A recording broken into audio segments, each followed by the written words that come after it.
నమస్కారం, news vision కు స్వాగతం. ముందుగా వార్తల్లోని ముఖ్యాంశాలు.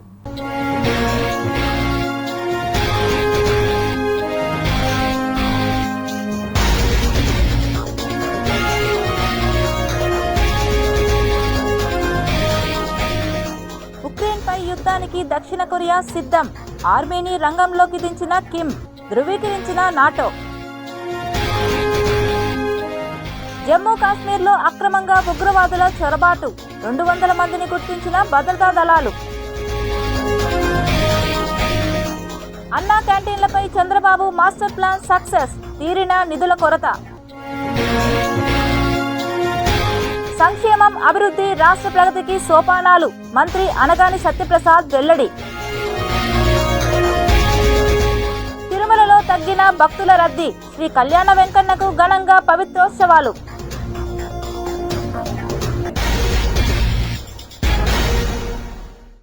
రాష్ట్రంలోని కూటమి ప్రభుత్వానికి అభివృద్ధి, సంక్షేమం 2 కళ్ళు లాంటివని, ప్రజలకు ఇచ్చిన మాట కోసం కట్టుబడి పనిచేసే ప్రభుత్వమని జిల్లా ఇన్ఛార్జ్ మంత్రి అనగాని సత్యప్రసాద్ పేర్కొన్నారు. రాష్ట్ర ముఖ్యమంత్రి చంద్రబాబు నాయుడు రాబోయే 23 సంవత్సరాలు ఒక ప్రణాళికతో ఆంధ్రప్రదేశ్ రాష్ట్రాన్ని అభివృద్ధి చేస్తున్నట్లు రాష్ట్ర రెవెన్యూ శాఖ మంత్రి అనగాని సత్యప్రసాద్ తెలిపారు.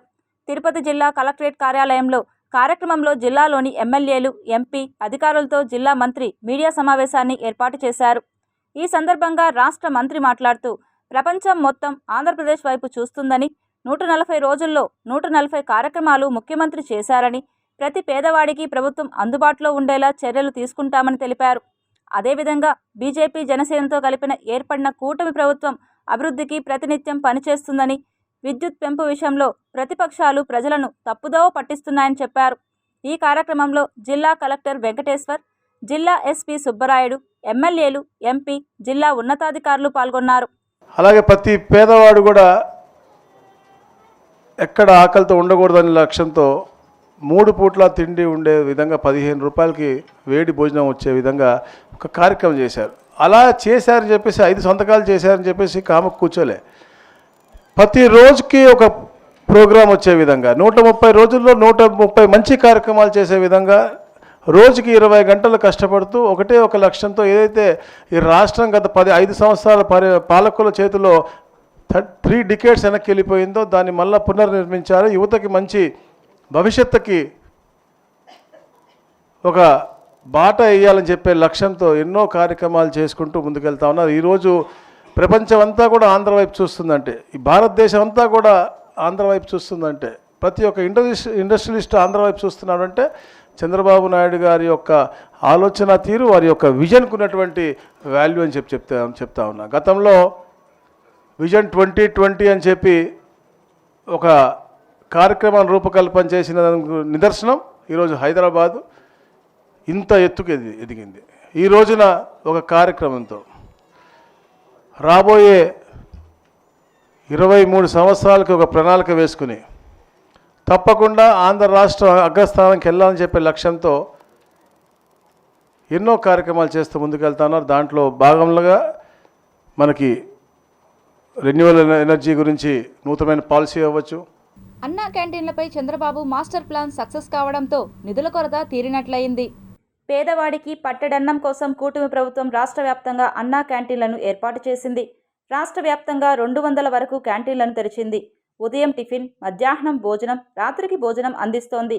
కేవలం 15 రూపాయలకే ఆపన్నుల కడుపు నింపుతోంది. దేశంలోనే ఈ పథకం ఆదర్శంగా నిలిచింది. 2014లో అధికారంలోకి వచ్చిన తర్వాత తెలుగుదేశం ప్రభుత్వం అన్నా క్యాంటీన్లను ఏర్పాటు చేసింది. రాష్ట్ర వ్యాప్తంగా ప్రతి మండలానికి విస్తరించాలని భావించింది. కానీ ఇంతలో వైసీపీ అధికారంలోకి వచ్చింది. రాష్ట్ర వ్యాప్తంగా అన్నా క్యాంటీన్లు మూతపడ్డాయి. ప్రత్యామ్నాయం కల్పిస్తామని వైసీపీ సర్కార్ క్యాంటీన్ల విషయంలో నిర్లక్ష్యంగా వ్యవహరించింది. ఈ ఎన్నికల్లో కూటమి గెలవడంతో అన్నా క్యాంటీన్లను తిరిగి తెరిపించేందుకు చంద్రబాబు నిర్ణయించారు. తొలి విడతగా 100 క్యాంటీన్లను తెరిచారు. అదనంగా మరో 100 క్యాంటీన్లను ఏర్పాటు చేశారు. క్యాంటీన్ల ద్వారా ఆహారం అందించే బాధ్యతను అక్షయ పాత్ర ఫౌండేషన్కు అప్పగించారు. ప్రస్తుతం ఈ క్యాంటీన్లు సేవలందిస్తున్నాయి. పెద్ద ఎత్తున విరాళాలు వస్తున్నాయి. అయితే అన్నా క్యాంటీన్ల సేవలను మరింత విస్తృతం చేసేందుకు కూటమి ప్రభుత్వం ఒక నిర్ణయం తీసుకుంది. విరాళాలు ఇచ్చేవారికి ఆదాయపు పన్ను మినహాయింపు ఇస్తామని ప్రకటించింది. దీంతో చాలామంది బడా పారిశ్రామికవేత్తలు, వ్యాపారులు భారీగా విరాళాలు ఇస్తారని అంచనా వేస్తోంది. తద్వారా 5 ఏళ్ల పాటు నిరాటంకంగా అన్నా క్యాంటీన్లను నడిపించేందుకు వ్యూహరచన చేసింది చంద్రబాబు సర్కార్. వచ్చే నెలలో అన్నా క్యాంటీన్ పేరుతో ప్రభుత్వం చారిటబుల్ ట్రస్ట్ ఏర్పాటుకు సన్నాహాలు ప్రారంభించింది. దీనికి కేంద్ర ఆదాయపు పన్ను శాఖ, కేంద్ర కార్పొరేట్ వ్యవహారాల విభాగాలు అనుమతి ఇచ్చాయి. విరాళాలు ఇచ్చేవారికి ఆదాయపు పన్ను చెల్లింపులు మినహాయింపు ఉంటుంది. కార్పొరేట్ కంపెనీలు, సామాన్యుల నుంచి విరాళాల సేకరణకు ప్రత్యేకంగా వెబ్సైట్ సైతం అందుబాటులోకి రానుంది. 100 క్యాంటీన్లలో 3 పూటలకు కలిపి 26.25 లక్షలు ఇచ్చేవారికి రోజంతా వారి పేరుతో ఆహారం అందించనున్నారు. వాస్తవానికి రాష్ట్ర వ్యాప్తంగా అన్నా క్యాంటీన్లను నిర్వహించేందుకు నిధుల కొరత అనేది ఎదురుకానుంది. ఈ తరుణంలోనే చంద్రబాబు మాస్టర్ ప్లాన్ వేశారు. విరాళాలు అందించే వారి సంఖ్య పెరగాలని భావించారు. ఆదాయ పన్ను మినహాయింపు లభిస్తుండడంతో చాలామంది ముందుకు వచ్చే అవకాశం ఉంది. ముఖ్యంగా కార్పొరేట్ సంస్థలు భారీగా విరాళాలు ప్రకటించే ఛాన్స్ కనిపిస్తోంది.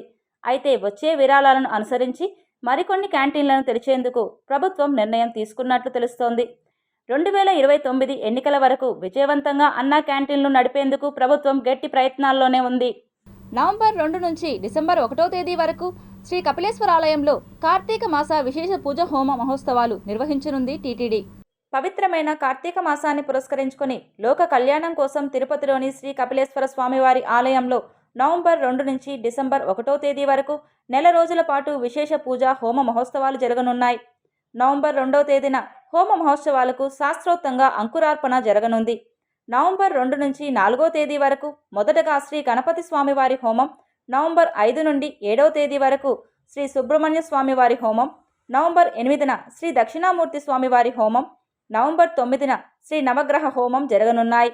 అదేవిధంగా నవంబర్ 10 నుంచి 18వ తేదీ వరకు శ్రీ కామాక్షి అమ్మవారి హోమం, చండీ హోమం, నవంబర్ 19 నుంచి 29వ తేదీ వరకు శ్రీ కపిలేశ్వర స్వామివారి హోమం, రుద్రహోమం, నవంబర్ 30న శ్రీ కాలభైరవ స్వామివారి హోమం, డిసెంబర్ 1న శ్రీ చండికేశ్వర స్వామివారి హోమం, త్రిశూల స్నానం, పంచమూర్తుల తిరువీధి ఉత్సవం నిర్వహించనున్నారు. ఈ హోమాల్లో భాగంగా నవంబర్ 7న శ్రీవల్లి దేవసేన సమేత శ్రీ సుబ్రహ్మణ్య స్వామివారి కళ్యాణం, నవంబర్ 29న మాస శివరాత్రి నాడు శ్రీ శివపార్వతుల కళ్యాణోత్సవం జరగనున్నాయి. శ్రీ కపిలేశ్వర ఆలయంలో టీటీడీ నిర్వహిస్తున్న హోమ మహోత్సవాలకు భక్తుల నుంచి విశేష ఆదరణ లభిస్తోంది. 2012వ సంవత్సరంలో ఈ హోమాలను టీటీడీ ప్రారంభించింది. ఈ హోమాల్లో పాల్గొంటున్న భక్తుల సంఖ్య ప్రతి ఏడాది పెరుగుతోంది. తిరుమలలో భక్తుల రద్దీ సాధారణంగా ఉంది. శ్రీవారి దర్శనానికి డైరెక్ట్ లైన్ కావడంతో సంతృప్తికరంగా భక్తులు స్వామివారిని దర్శించుకుంటున్నారు. చుట్టూ పవిత్రమైన 7 గిరుల మధ్య కొలువైన శ్రీ శ్రీనివాసుడి దర్శన భాగ్యం కలిగితే మహాపుణ్యంగా భావిస్తారు భక్తులు. అందుకే నిరంతరం తిరువీధులు భక్తులతో కిటకిటలాడుతుంటాయి. గోవిందా గోవిందా అనే పవిత్ర నామస్మరణతో మారుమ్రోగుతుంటాయి. స్వామివారి దర్శన భాగ్యం కోసం ఎందరో భక్తులు కాలినడకన తిరుమలకు చేరుకుంటారు. అలాగే అలిపిరి మెట్ల మార్గం నుండి కాలినడక సాగించి స్వామివారిని దర్శిస్తే మహాపుణ్యంగా భావిస్తారు భక్తులు. తిరుమల శ్రీ వెంకటేశ్వర స్వామిని మొక్కుకుంటే చాలు, ఆ కోరికలు నెరవేరుతాయన్నది భక్తుల విశ్వాసం. తమ కోరికలు నెరవేరిన వెంటనే స్వామివారికి మొక్కులు చెల్లించుకోవడం, అలాగే తలనీలాలు సమర్పించడం భక్తుల అచంచలమైన భక్తికి నిదర్శనం.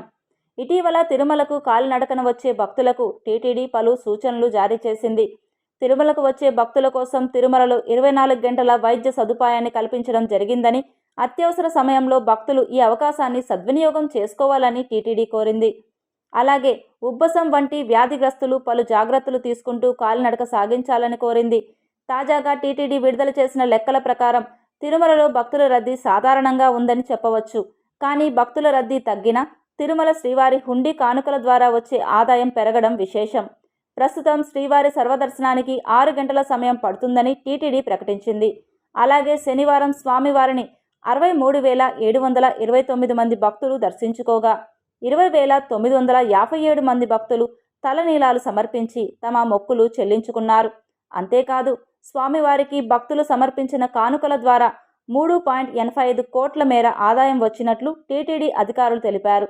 అలాగే కంపార్ట్మెంట్స్ ఖాళీగా ఉండగా నేరుగా శ్రీవారిని దర్శించే క్యూలైన్ మాత్రమే రద్దీగా ఉన్నట్లు టీటీడీ ప్రకటించింది. శ్రీ కళ్యాణ వెంకటేశ్వర స్వామి వారికి వైభవంగా పవిత్ర సమర్పణ కార్యక్రమాన్ని చేపట్టారు అర్చకులు. శ్రీనివాస మంగాపురంలోని శ్రీ కళ్యాణ వెంకటేశ్వర స్వామివారి ఆలయంలో 2వ రోజైన మంగళవారం పవిత్రోత్సవాలు వైభవంగా జరిగాయి. ఈ సందర్భంగా ఆలయంలో ప్రత్యేక కార్యక్రమాలు నిర్వహించి పవిత్ర సమర్పణ చేశారు. ఉదయం స్వామివారిని సుప్రభాతంతో మేల్కొలిపి తోమాల సేవ, కొలువు, పంచాంగ శ్రవణం, సహస్రనామార్చన నిర్వహించారు. అనంతరం శ్రీదేవి భూదేవి సమేత శ్రీవారి ఉత్సవర్లను కళ్యాణ మండపంలోని యాగశాలకు వేంచేపు చేశారు. ఇందులో భాగంగా పుణ్యాహవచనం, పంచగన్యారాధన, రక్షాబంధనం, అన్న ప్రాణాయనం నిర్వహించారు. ఉదయం 11 గంటల నుండి మధ్యాహ్నం 12 గంటల వరకు ఉత్సవర్లకు స్వపన తిరుమంజనం వేడుకగా జరిగింది. ఉత్సవమూర్తులకు పాలు, పెరుగు, తేనె, చందనం, కొబ్బరి నీళ్లతో విశేషంగా అభిషేకం చేశారు. అనంతరం మధ్యాహ్నం 12 నుంచి 1 గంట వరకు ఆలయంలోని మూలవర్లకు, ఉత్సవర్లకు శాస్త్రోక్తంగా పవిత్ర సమర్పణ చేశారు. సాయంత్రం 5 నుండి 6 గంటల వరకు స్వామి అమ్మవార్లు తిరుచిపై ఆలయ 4 మాడ వీధుల్లో విహరించారు. రాత్రి 7 నుండి 8:30 గంటల వరకు యాగశాల వైదిక కార్యక్రమాలు నిర్వహించారు. ఈ కార్యక్రమంలో ఆలయ ప్రత్యేక శ్రేణి deputy EO Varalakshmi, AEO Gopinath, superintendent Ramesh, temple inspector Kiran Kumar Reddy, ఇతర అధికారులు పాల్గొన్నారు.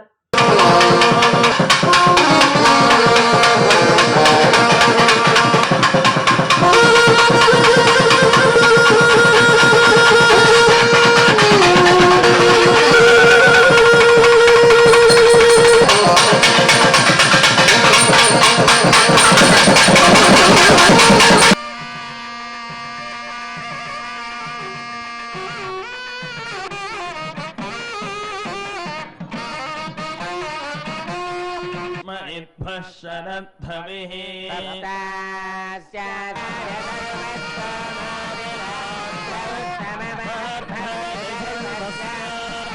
18 సంవత్సరాలు నిండిన ప్రతి ఒక్కరికి ఓటు హక్కు కల్పించే విధంగా చర్యలు చేపట్టినట్లు డిఆర్ఓ పుల్లయ్య తెలిపారు. మరి ఎక్కువగా ఏవైనా ఓటర్లు ఎక్కువగా ఎక్కడైనా ఎక్స్ట్రా ఓటర్స్ చేర్పించడం కానీ ఏది బల్క్గా తీసేయడం కానీ ఇలాంటివన్నిటిని కూడా జరగకుండా మరి పారదర్శకంగా ఓటర్ల జాబితా తయారు చేసే విధంగా ఈ క్లెయిమ్స్ అండ్ డిస్పోజల్ చేయడం జరుగుతుంది. ఫైనల్గా జనవరి 6/1/2025 మనం ఈ ఓటర్ల జాబితా తుది జాబితాను ప్రచురించడం జరుగుతుంది. కనుక ఈ స్పెషల్ సమ్మరీ రివిజన్ యొక్క ఈ క్లుప్తంగా ఈ వివరాలు ఇవన్నిటిని కూడా మీ ముందు ఉంచడం జరిగింది. మరి ప్రజల్లో అందరి కూడా మరి మీ ద్వారా అవగాహన కల్పించి మరి యువకులు 18 సంవత్సరాలు నిండినటువంటి వాళ్ళు ఎవరైతే ఉన్నారో వాళ్ళందరూ కూడా ఓటర్లుగా నమోదు కావడానికి మీరందరూ కూడా సహాయ సహకారాలు. శ్రీ వెంకటేశ్వర స్వామి దేవాలయంలో గోపూజ మహోత్సవం వైభవంగా హిందూ ధర్మ ప్రచార మండలి జిల్లా సభ్యులు పోతుల రాజకుమార్ ఆధ్వర్యంలో ఘనంగా నిర్వహించారు. మొదటగా గోవులకు కుంకుమ పూజలు చేసి శ్రీ వెంకటేశ్వర స్వామి వారికి హారతులు సమర్పించి గో ప్రదక్షిణలు, గోవిందనామ సంకీర్తన చేశారు. ఈ కార్యక్రమంలో మహిళలు, గ్రామస్తులు, భక్తులు అధిక సంఖ్యలో పాల్గొన్నారు.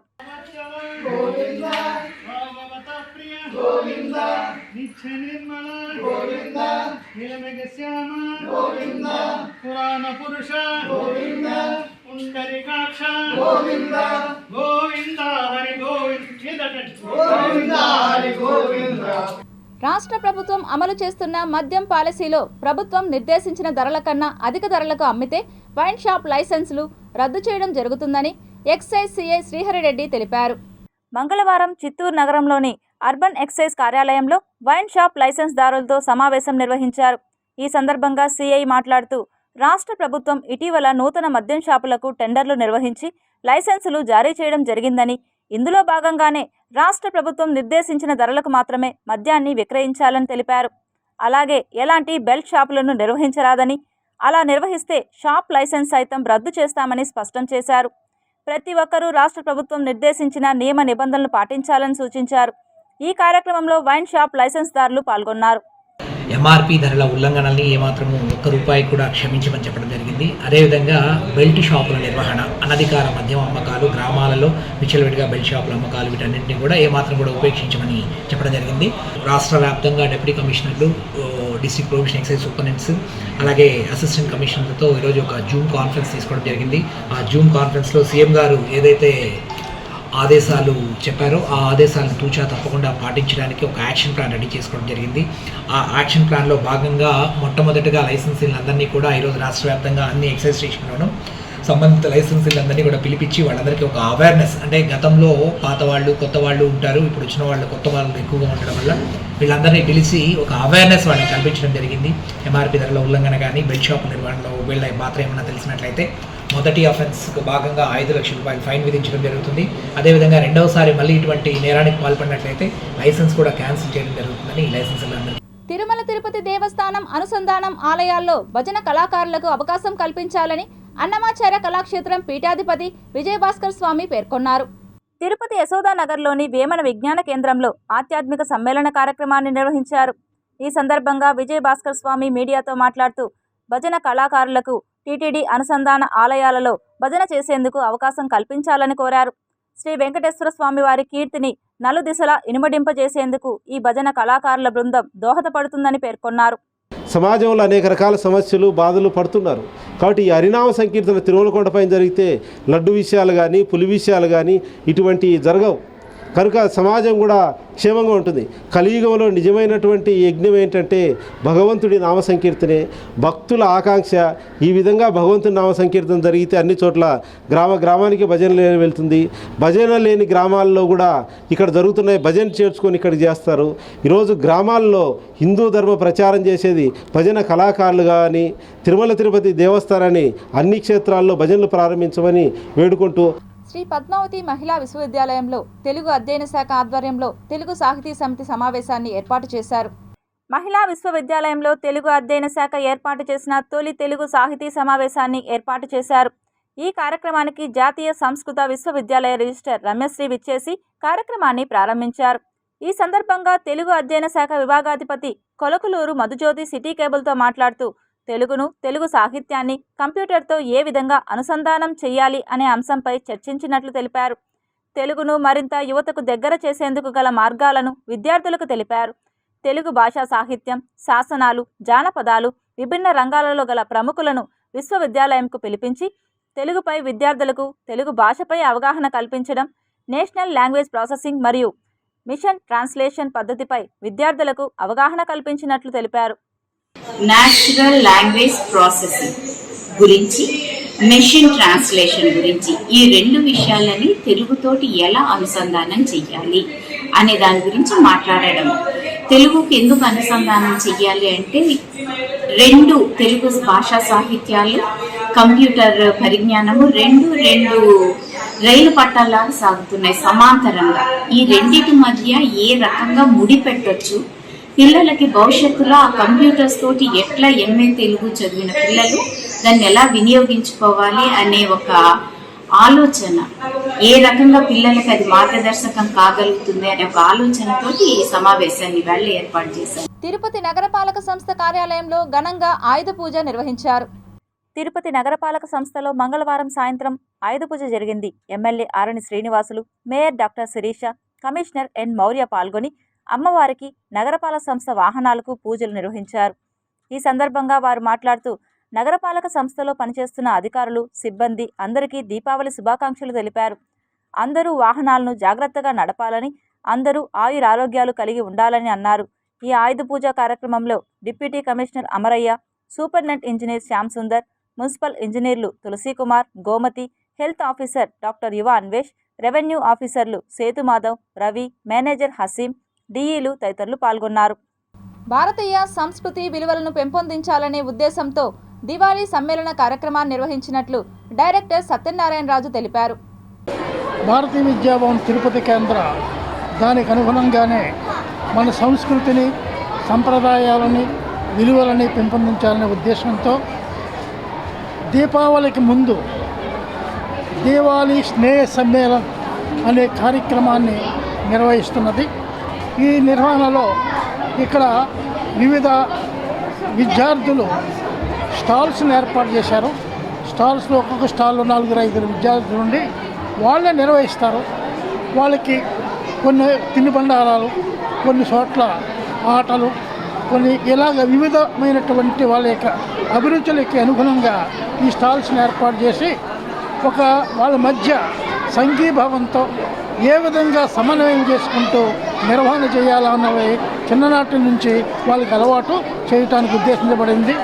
ఇక్కడ సంగీతం, అదేవిధంగా పిల్లల్లో ఉన్నటువంటి ఒక క్రియేటివిటీని డెవలప్ చేయాలని ఇక్కడ పుష్పాలన్నీ కూడా పుష్పాలంకరణలు, తర్వాత ఇంకా ఇతర అలంకరణలు కూడా వారికి వారే తయారు చేశారు. ఈ విధంగా వాళ్ళలో ఉన్నటువంటి ఉన్నటువంటి గొప్ప ఆసక్తిని పెంపొందించే ఉద్దేశంతో ఈ సంస్థ ఉంది. తిరుమల శ్రీవారిని పలువురు ప్రముఖులు దర్శించి మొక్కులు చెల్లించుకున్నారు. తిరుమల శ్రీవారి నైవేద్య విరామ సమయంలో రాష్ట్ర రెవెన్యూ శాఖ మంత్రి అనగాని సత్యప్రసాద్, తెలంగాణ మంత్రి కొండా సురేఖ, టీడీపీ ఎమ్మెల్యే బొజ్జల సుధీర్, నిర్మాత నాగవంశీ, తిరుపతి జనసేన ఇన్ఛార్జ్ కిరణ్ రాయల్ దర్శించుకున్నారు. వీరికి రంగనాయక మండపంలో వేద పండితులు వేద ఆశీర్వచనాలు చేసి స్వామివారి తీర్థ ప్రసాదాలను అందించారు. దర్శనానంతరం వీరు మీడియాతో మాట్లాడారు. రాష్ట్రం ఎన్ని ఇబ్బందులు పడ్డా అందరికీ తెలుసు. మన ముఖ్యమంత్రి గారి ఒక మంచి ప్రణాళికతో, ఒక మంచి లక్ష్యంతో ఈ రాష్ట్రాన్ని పునర్నిర్మించుకోవాలని చెప్పేసి ముందుకు వెళ్తూ ఉన్నారు. దాంట్లో భాగంగా ఈ కూటమి ప్రభుత్వం ఏర్పడి 140 రోజులు అవుతుంది. మరి 130 రోజుల యొక్క పరిపాలన అంటే ముఖ్యమంత్రిగా చంద్రబాబు నాయుడు గారు ముఖ్యమంత్రి ప్రమాణస్వీకారం చేసిన తర్వాత అద్భుతమైన రీతిలో 130 కార్యక్రమాలు చేసుకుంటూ ముందుకు వెళ్తా ఉన్నారు. అవన్నీ కూడా బాగా జరగాలి, ఈ రాష్ట్రం సుభిక్షంగా ఉండాలి, సస్యశ్యామలంగా ఉండాలని చెప్పేసి స్వామివారిని దర్శించుకుని ప్రార్థించుకోవడం జరిగింది. తప్పకుండా చంద్రబాబు నాయుడు గారు ఇచ్చినటువంటి బాధ్యత, అలాగే మా మీద నమ్మకం కూడా ఈ జిల్లాని ఎప్పుడు అగ్రస్థానంలో అభివృద్ధిలోనూ సంక్షేమంలో పెట్టే దిశగా తీసుకెళ్తామని చెప్పేసి కూడా తెలియజేస్తాము. ఆమె గుట్టపైకి రావడం జరిగింది. మరి మా మన్మడి పుట్టి వెంట్రుకలు ఇక్కడ ఉంది. గతంలో మా మన్మరాలకు కూడా తీయడం జరిగింది. అదే క్రమంలో మా ఫ్యామిలీతో కుటుంబ సమేతంగా మరి బాబుని తీసుకొని పుట్టి వెంట్రుకలు సమర్పించి దేవుడి దర్శనం చేసుకొని సేవలు అర్చించి మరి మొక్కులు మొక్కుకొని చెల్లించిన మొక్కులు చెల్లించేసి మళ్ళీ మాకు భవిష్యత్తులో కూడా మంచి జరగాలి. ఎందుకంటే మా మ్యారేజ్ కూడా ఇక్కడే చేసుకున్నాము, నేను మా హస్బెండ్.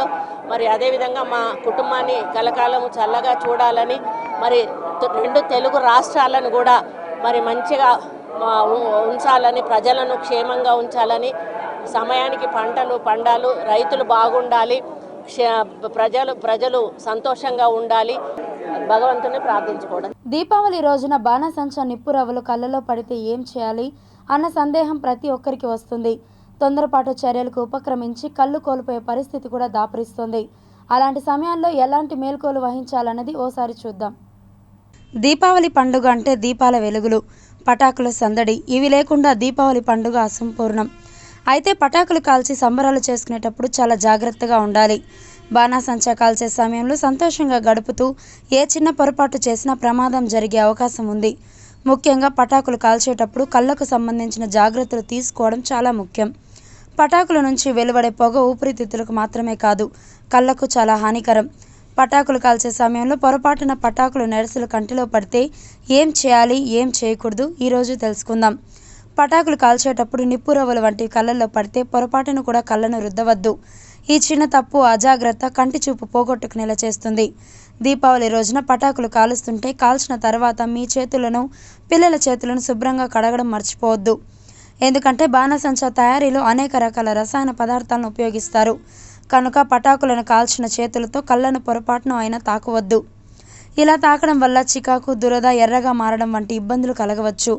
కనుక పటాకులు కాల్చే సమయంలో జాగ్రత్త తీసుకోకపోతే సమస్య మరింత తీవ్రమవుతుంది. క్రాకర్స్ కాల్చే సమయంలో ఏదైనా కంటి సమస్య ఉంటే ఇంటి చికిత్సను నివారించండి.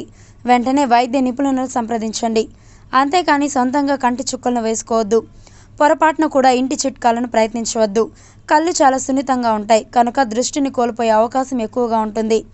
కంటిలో నిప్పురవ్వ పడితే ముందుగా చల్లని నీటితో కళ్ళను కడగాలి. అనంతరం వైద్యులను సంప్రదించడం మంచిది. చిన్నపిల్లలు చాలా జాగ్రత్తగా టపాకులు కాల్చాలి. కాల్చే సమయంలో పొరపాటున నిప్పురవ్వ చర్మం కానీ కంటి పొరల్లో కానీ తగిలితే ప్రమాదము. ఎందుకంటే కంటి పొరలో తగిలితే కంటి చూపు పోయే ప్రమాదం ఉంది. చర్మంలో నిప్పురవ్వ తగిలితే చర్మము బొబ్బలు వచ్చే ప్రమాదం ఉంది.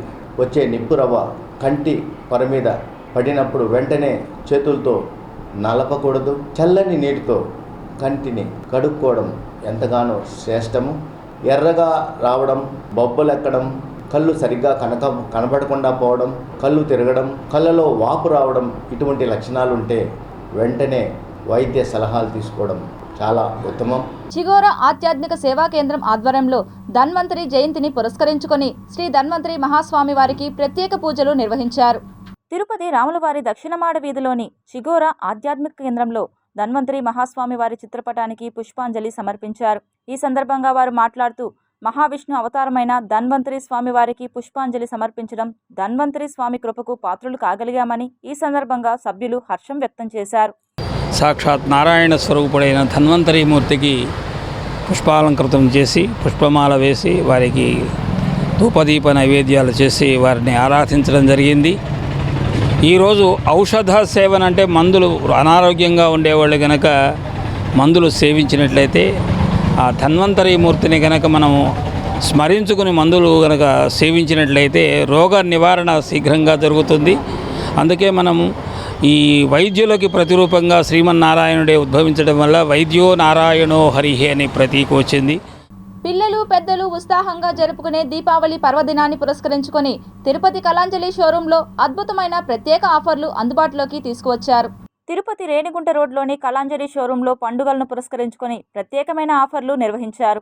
మహిళలు మెచ్చేలా కంచిపట్టు, ఉప్పాడ, ఆరణి, ఇక్కత్, బెనారస్, కోయంబత్తూర్, ధర్మవరం, వెంకటగిరి వంటి పట్టు చీరలతో పాటు అన్ని రకాల ఫ్యాన్సీ చీరలు, లేడీస్ కిడ్స్ వేర్ మెటీరియల్స్, వేడుకలకు పెళ్లిళ్లకు ప్రత్యేక వస్త్రాలు, ఎంపిక చేసిన వస్త్రాలపై ఒకటి కొంటే మరొకటి ఉచితంతో పాటు 10% నుండి 60% వరకు తగ్గింపు ధరలతో నవంబర్ 3వ తేదీ వరకు కళాంజలి షోరూంలో ఆఫర్లు ఉన్నాయని, తిరుపతి నగరవాసులందరూ ఈ దీపావళి ప్రత్యేక ఆఫర్లు ఉపయోగించుకోవాలని కోరారు. వివాహాది శుభకార్యాలకు, వేడుకలకు పిల్లలు, పెద్దలు, మహిళలు, మనుషులు మెచ్చేలా ఆఫర్లను కళాంజలి షోరూంలో ఏర్పాటు చేయడం జరిగిందని, సద్వినియోగం చేసుకోవాలని కళాంజలి షోరూం నిర్వాహకులు పేర్కొన్నారు. దేశ ప్రధాని నరేంద్ర మోడీ ఆయుర్వేదంపై ప్రత్యేక శ్రద్ధ వహించారని, ఆయుర్వేదంలో అందుతున్న వైద్యంపై ప్రతి ఒక్కరూ అవగాహన కల్పించుకోవాలనే ఉద్దేశంతో ధన్వంతరి రోజును పురస్కరించుకొని శ్రీ వెంకటేశ్వర ఆయుర్వేదిక్ కళాశాలలో అవగాహన ర్యాలీని నిర్వహించారు. యాక్చువల్గా ఇది మేము 9th ఆయుర్వేద డే సెలబ్రేట్ చేస్తున్నాము. ఈరోజు మెయిన్గా 29th ఆఫ్ ఎవ్రీ ధన్తేరస్కి ఆయుర్వేద డే ధన్వంతరి జయంతి సెలబ్రేట్ చేస్తాము. ఈ ఇయర్ వచ్చి 9th national Ayurveda day and ministry of AYUSH నుంచి మాకు కొన్ని ఇన్స్ట్రక్షన్స్ వచ్చాయి. 9 days అంటే 21st నుంచి 29th వరకు కొన్ని కంటిన్యూస్గా ప్రోగ్రామ్స్ చేయమని చెప్పి ఆయుర్వేదాకి రిలేటెడ్. మెయిన్గా ఏమంటే ఆయుర్వేద ప్రమోషన్ కోసం, promotion in common public about the Ayurveda గురించి మెయిన్గా ఉంది. ఈ ఇయర్ థీమ్ వచ్చి Ayurveda innovation for global health. అంటే మనం చేస్తున్న ఆయుర్వేదాలో డెవలప్మెంట్స్ ఏవైతే టెక్నాలజీ వైజ్ ఉండొచ్చు, ఇండస్ట్రీస్ వైజ్ ఉండొచ్చు, రీసెర్చ్ వైజ్ ఉండొచ్చు, క్లినికల్గా ఉండొచ్చు, అన్ని విధాలుగా ఏవైతే జరుగుతున్నాయి దాని ఇన్నోవేషన్స్ గురించి మన కామన్ పబ్లిక్కి తెలవాల్సిన గురించి చేసాము. సో ఈ 9 days మేము కూడా ఆయుర్వేద డే సెలబ్రేషన్కి రెడీ చేసుకున్నాము. అండ్ మాకు మెయిన్గా we are thankful to our executive officer and joint executive officer HMD మాకు పర్మిషన్ ఇచ్చారు. ఈ 9 days ప్రోగ్రామ్స్ చేసేదానికి పర్మిషన్ ఇచ్చారు. దీపావళి పర్వదినాన్ని పురస్కరించుకొని స్విమ్స్లో ఓపీ మరియు ఓటీలకు సెలవు రోజుగా ప్రకటించినట్లు స్విమ్స్ డైరెక్టర్ ఆర్వి కుమార్ తెలిపారు. తిరుపతి శ్రీ వెంకటేశ్వర వైద్య విజ్ఞాన సంస్థ స్విమ్స్లో దీపావళి పండుగను పురస్కరించుకొని అక్టోబర్ 31న సెలవు రోజుగా ప్రకటించినట్లు స్విమ్స్ సంచాలకులు ఆర్వి కుమార్ తెలిపారు. రాయలసీమ పరిసర ప్రాంతాల నుండి స్విమ్స్కు విచ్చేసేటటువంటి పేషెంట్లకు, రోగుల సహాయకులకు తెలియజేయడం ఏమనగా సెలవు రోజును దృష్టిలో ఉంచుకొని గురువారం రోజు స్విమ్స్కు సెలవు ప్రకటించడం జరిగిందని పేషెంట్లు గమనించగలరని తెలిపారు. స్విమ్స్లో అత్యవసర విభాగపు క్యాజువాలిటీ సేవలు యథాతథంగా కొనసాగుతాయని పేర్కొన్నారు. Tirupati bullion gold jewellery and silver merchants association సమాచారం మేరకు తిరుపతి లోకల్ బులియన్ మార్కెట్లో బంగారం, వెండి ధరలు ఇలా ఉంటాయి. 24 క్యారెట్ల బంగారం 10 గ్రాముల ధర 81,280 రూపాయలు. 22 క్యారెట్ల బంగారం 1 గ్రాము ధర 7,378 రూపాయలు. వెండి 1 కేజీ ధర 1,08,00 రూపాయలు. రీటైల్ వెండి 1 గ్రాము ధర 103 రూపాయల 80 పైసలుగా ఉంటుంది. వార్తలు ముగించే ముందు ముఖ్యాంశాలు మరోసారి చూద్దాం.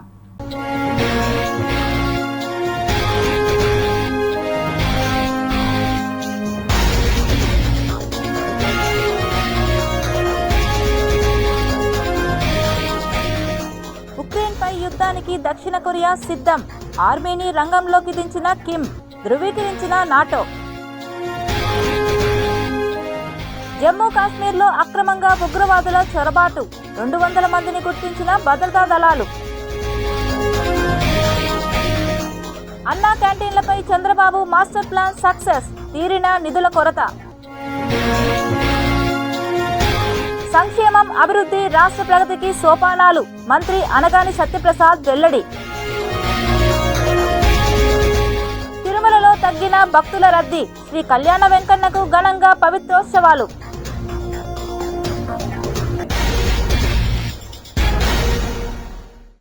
ఈ వార్తలు ఇంతటితో సమాప్తం. సమగ్ర సమాచారంతో న్యూస్ విషయంలో మళ్ళీ కలుద్దాం. అంతవరకు సెలవు. నమస్కారం.